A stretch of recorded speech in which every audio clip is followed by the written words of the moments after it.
الحمد لله رب العالمين والصلاة والسلام على رسوله الكريم وعلى آله وصحبه أجمعين. أما بعد، قال الله تعالى في الكلام المجيد والفرقان الحميد: أعوذ بالله من الشيطان الرجيم. بسم الله الرحمن الرحيم. ومن يرتد منكم عن دينه فيمت وهو كافر فأولئك حبطت أعمالهم في الدنيا والآخرة وأولئك أصحاب النار هم فيها خالدون. إدارة صدر أنجمن صاحبان معزز اساتذہ کرام اور میرے دینی و دلی عزیز ساتھی، آج کی اس سالانہ انجمن میں میری تقریر کا عنوان ہے مسلم خواتین کے ارتداد کا رجحان، اسباب و تداول. حاضرین گرامی قدر، دین اسلام سے دستبردار ہو جانا، اسلام قبول کر لینے کے بعد اسلام سے برگشتہ ہو کر دوسرے دین کو قبول کر لینا ارتداد کہلاتا ہے. اسلام نے اس کی سخت مذمت کی ہے.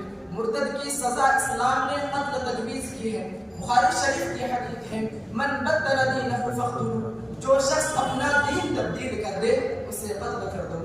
وہ 3 اسباب جن کی وجہ سے کسی کا قتل جائز ہوتا ہے، ان میں سے ایک ارتداد بھی ہے. ہم جب تاریخ کا مطالعہ کرتے ہیں تو ہمیں معلوم ہوتا ہے کہ اسلام لانے کے بعد اس سے برگشتہ ہونا بہت مشکل امر ہوتا تھا. کفار کو ناخن چنے چبانا پڑتا تھا مگر وہ تھک ہار کر بیٹھ جاتے تھے، لیکن اسلام سے صحابہ کو ہٹانے میں کامیاب نہیں ہوتے تھے.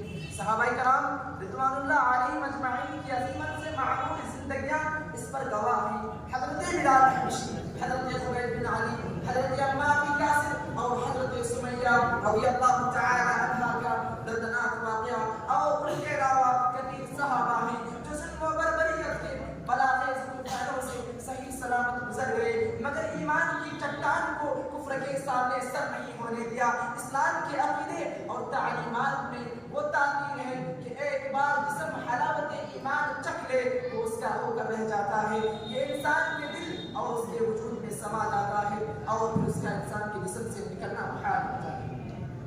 سامعین کرام، موجودہ دور میں ہمارے ملک عزیز میں مسلمانوں میں ارتداد ایک لہر اٹھی ہے.